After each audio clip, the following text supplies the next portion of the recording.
The War Powers Act. Wow, so bold. I know. If I don't read this to you, you'll never hear about it. If you're not researching or looking for the truth, you'll never come across something like this. How can you receive if you don't ask? Anyway, I have a little whistle in my nose. It's about 10 p.m. Hope you're all doing well. So let's get right into it. The War Powers Act that you've never heard of. I thank you for being here. I love you all. God bless and welcome.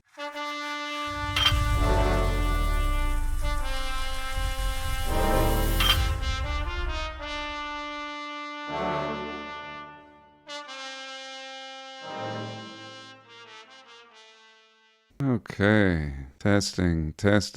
Chichi is a good boy.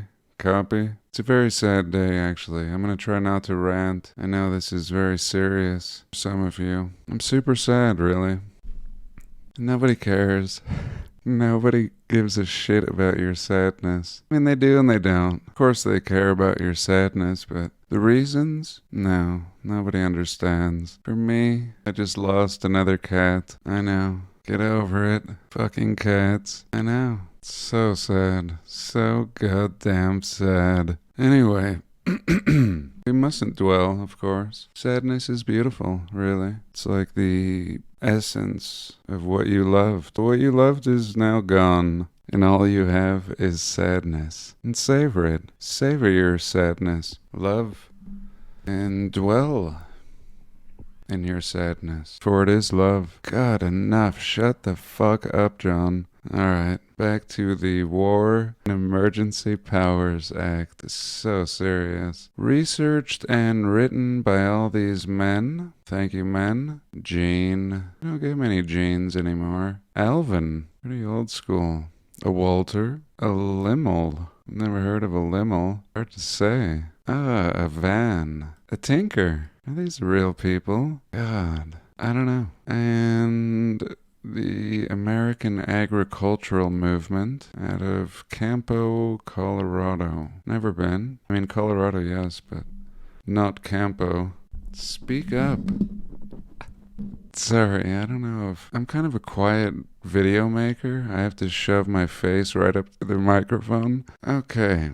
Here we have a quote from Abraham Lincoln. Study the Constitution. Let it be preached from the pulpit, proclaimed in legislatures, and enforced in courts of justice. Abraham. My throat is still scratchy. You have rights antecedent to all earthly governments, rights that cannot be repealed or restrained by human laws. This is beautiful. I love this. The rights derived from the great legislator of the universe, John Adams. John Adams. And that's the truth of it, really. Our rights are not some privilege granted by shiesty men, but they are granted by God, the great legislator of the universe. Sorry, Chief is mocking me a little. And then here a quote from James Madison. This is history here. I believe there are more instances of abridgment of freedom of the people by gradual and silent encroachments of those in power, that by violent and sudden usurpations. Freedom fighters, these old cats. Very, very well understood teachers of freedom. A word from the editor. We must give a special thanks to the men and women who have spent years of their lives bringing this information to the public. And we must not forget the women who are not always in the foreground, but without whose undying support and endurance, this effort would be impossible. Isn't it an outrage that the actions of our own government leaders causes many to not trust them? Where have we gone? How much is your freedom worth? The American agricultural movement and many other organizations need your help to continue their efforts to bring about the restoration of this nation. This is fascinating. The American agricultural movement. So bold back then. What year? I'll tell you in a minute. We need this report in the hands of all Americans, so we're not going to copyright it. Therefore, permission is hereby granted to reproduce this report in its entirety, and that is what I shall do. Paul Bailey. Great. So that's what we're working with today. Introduction. Let's take a quick pause.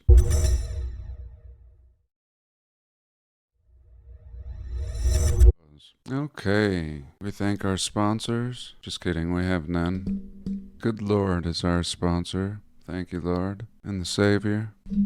So, introduction. To be able to call oneself American has long been a source of pride for those fortunate enough to live in this great land. The word America has always been synonymous with strength in the defense of our highest ideals of liberty, justice, and opportunity, not only for ourselves, but those throughout the world less fortunate than we. America's greatest strength has always been her people, individuals laying their differences aside to work in partnership to achieve common goals. This is definitely an old document. It has been the lifeblood of our great land. From America's inception, we have been a nation of innovators, and some of this is BS, I think. I believe we are a nation of inheritors. But nonetheless, it's true. We had to put our differences aside, and all people from all parts of the world, all inheritor immigrants, except for the natives, did put their differences aside for this idea of an America. And the idea of America is this freedom and opportunity to make a better life for oneself. And you know it. Everyone knows it. Land of the free, home of the brave, the pilgrims, blah blah blah, and all this. Half-heartedly agreeing in principle, but not necessarily my thoughts entirely. But again, I do believe in the Constitution and our nation under God. I think these instruments, documents, are divine. And I think they're inherited instruments as well. I think the divine law, that is our greatest source of freedom, comes from the old world. And just like the architecture in the old world, these divine instruments of law are being and have been chipped away for the last 150 years. And we lose more and more of these divine rights, God rights, biblical rights. And in fact, this War Powers document that we're reading here, I believe is like some new post-divine, post-reset document. And again, this was put out by the American Agricultural Movement Public Forum. So, movement and many other organizations and individuals bring this information to the public forum. There's a wealth of information about many of the problems we face as a nation today, written from a variety of viewpoints. But as with a deadly illness, there's usually a point of origin from which the threat was first given life. The threat we as Americans face today. God, this is like an old document too. Everything is much worse. An illness which could prove fatal if we don't act quickly, and in concert to cure the body before it dies from the disease within. Almost all the problems we are facing today can be tracked back to a single point of origin. In a time of national trouble and despair, as we've discussed even in past videos, the New Deal, really like the first things that I think we're really doing post-reset, the first deal. It was at this point that our nation struggled for its survival, that the Constitution of the United States of America was effectively canceled, a state of emergency. And now we're going to get into it. Let's pause. Okay. Report. The exhibits are not included in this document. Some of them in the future may be scanned. Please purchase the book to view the supporting documentation referenced as exhibits. We are going to begin with a series of documents which are representative of the documents contained in this report. We'll be quoting from, in many cases, reports, Senate and congressional reports, hearings before national emergency committees, presidential papers, statutes at large, and the United States Code. Exhibit 8 is taken from a book written by Swisher called Constitutional Development. Let's read the first paragraph. It says, "We may well wonder in view of the precedents now established, said Charles E. Hughes, Supreme Court Justice, in 1920. Whether constitutional government as maintained in this republic could survive another great war, even victoriously waged. How could that happen? Surely, if we go out and fight a war and win it, we'd have to end up stronger than the day we started, wouldn't we? Justice Hughes goes on to say. The conflict known as the World War, it's really interesting, in quotes, had ended as far as military hostilities were concerned, but was not yet officially terminated. Most of the war statutes were still in effect. Many of the emergency organizations were still in operation.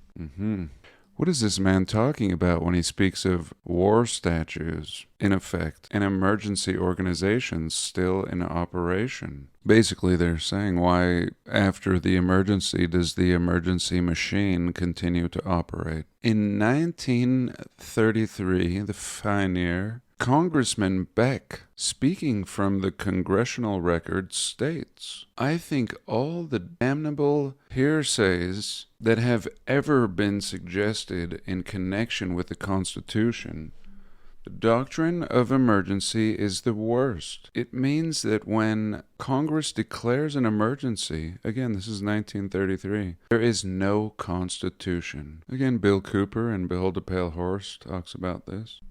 This means its death. It is the very doctrine that the German Chancellor is invoking today in the dying hours of the parliamentary body of the German Republic. Namely, that because of an emergency should grant to the German Chancellor absolute power to pass any law through the, essentially, emergency powers. This would be the man with the mustache. And Congressman Beck is saying that all the heresies that ever existed, this doctrine of emergency has got to be the worst, because once Congress declares an emergency, there is no Constitution. He goes on to say, he says, when a bill becomes law, there is no longer a workable Constitution to keep Congress within the limits of its constitutional powers. What bill is Congressman Beck talking about in 1933? The House passed the Farm Bill. Again, we see the doctrine of emergency.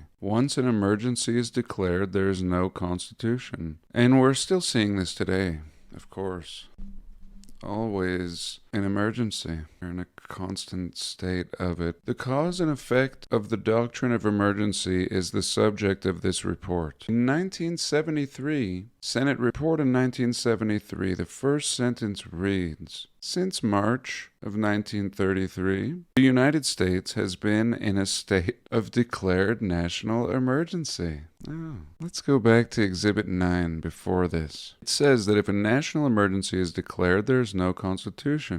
The President, under these powers, may seize property, organize and control the means of production, seize commodities, assign military forces abroad, institute martial law, seize and control all transportation and communication, regulate the operation of private enterprise, restrict travel, and essentially control the lives of all American citizens. And this situation has continued uninterrupted since March of 1933. In the introduction to the Senate report 93-549, a majority of the people of the United States have lived all their lives under emergency rule. So you wonder why the truth is suppressed. You wonder why we experience a constant shit show and absolute deception. Because we are not operating under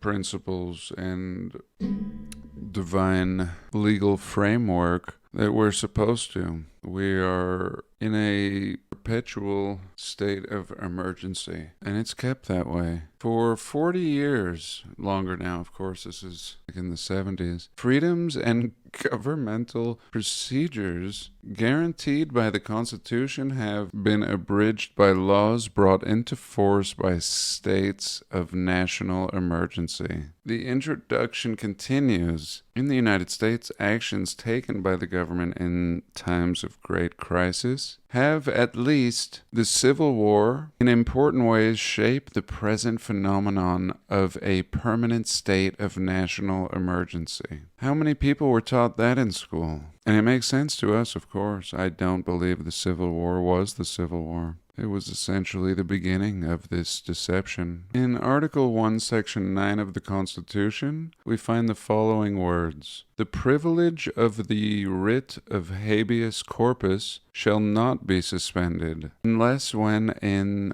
cases of rebellion or invasion, the public safety may require it. So even in the Constitution, they give the reason. In cases of rebellion or invasion. This is the key.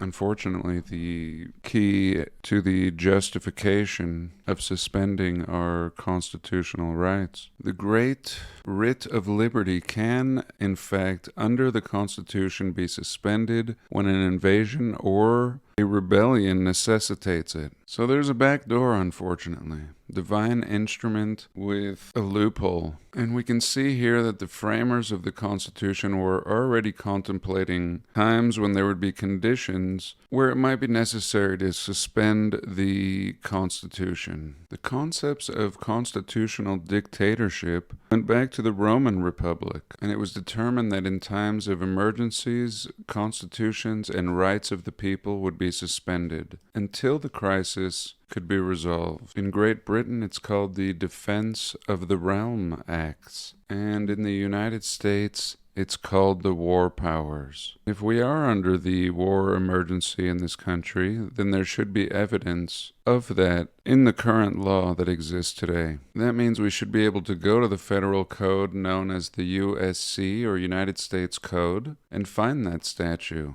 or that law in existence. If we went to the library today and picked up a copy of 12 USC and went to section 95B, we would find the law which states, the actions, regulations, rules, licenses, orders, and proclamations are hereby taken, made, or issued by the President of the United States or the Secretary of Treasury since 1933, pursuant to the authority conferred by subsection B of Section 5, 1917, as amended, and hereby approved and confirmed.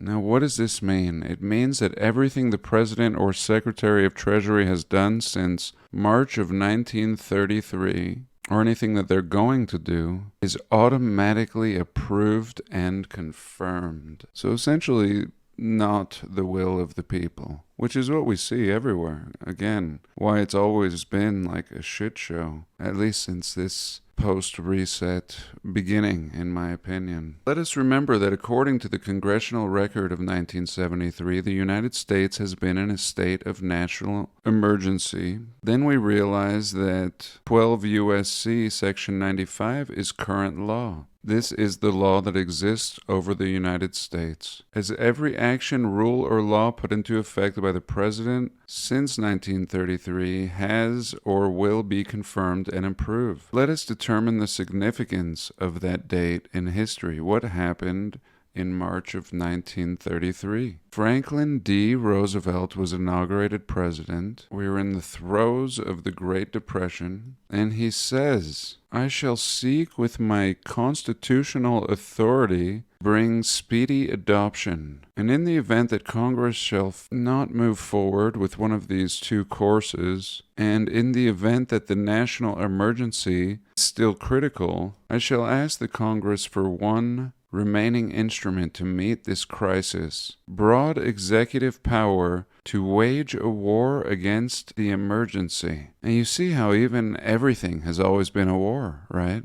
Kinds of wars. Just always a war against something. A cause doesn't take much. As the great power, executive power, to wage a war against the emergency. And in this case, it would be like Great Depression. War against poverty, essentially. Create jobs. 1933, at his inauguration, President Roosevelt was saying that he was going to ask Congress for the authority available to him under the War Powers Act. President Roosevelt asked for a special, extraordinary session of the Congress. He presented a bill and an act to provide relief in the existing national emergency in banking and for other purposes. Of course, we get rid of the gold. We've discussed this. Moving into this fictitious monetary system at this point. And he declared that a serious emergency exists. And let's take a pause. Now, let's find out about the Trading with the Enemy Act of October 1917. Quoting from a Supreme Court decision, Storr versus Wallace, 1921. These cases fascinate me. It's like way too advanced, the understandings and inner workings of the law. Anyway, quote, the Trading with the Enemy Act originally and as amended is strictly a war measure, and it finds its sanction in the provision empowering Congress to declare war, grant letters of marque and reprisal, and make rules concerning captures on land and water. Remember the Constitution. Congress shall have the power to declare war, grant letters of marque and reprisal, and make all rules on land and water of the enemies. All rules. And here in like 1866, discussing, of course, the rules of war, produce of the soil, of the hostile territory, as well as the property engaged in the commerce of the hostile power, the source of its wealth and strength, are always regarded as a legitimate prize. Inheritance, basically. Confiscation. Without regard to the owner. 1866. In general, during war, contracts with or powers of attorney or agency of the enemy after the outbreak of war are illegal and void. Contracts of the enemy are suspended or absolutely terminated. And this is kind of why we need licenses for everything now. We need permission to do everything. Even though we have the rights to contract and do business according to the Constitution, in these war powers, we must ask permission for everything. It says no trade can be conducted and no intercourse can be conducted without a license, because by mere definition of the enemy and under the prize law, all intercourse is illegal. The only way we could do business now is to obtain permission from our government by means of a license. We are required to have the Social Security card, which is a license to work, a driver's license, which gives the ability to restrict travel. So, serving two purposes. And one of the most important features of the bill was that it provides the temporary taking over of the enemy's property. Again, do you see why the gold was confiscated in 1933? Do you see why we pay a fee on everything that we own? We have to register it.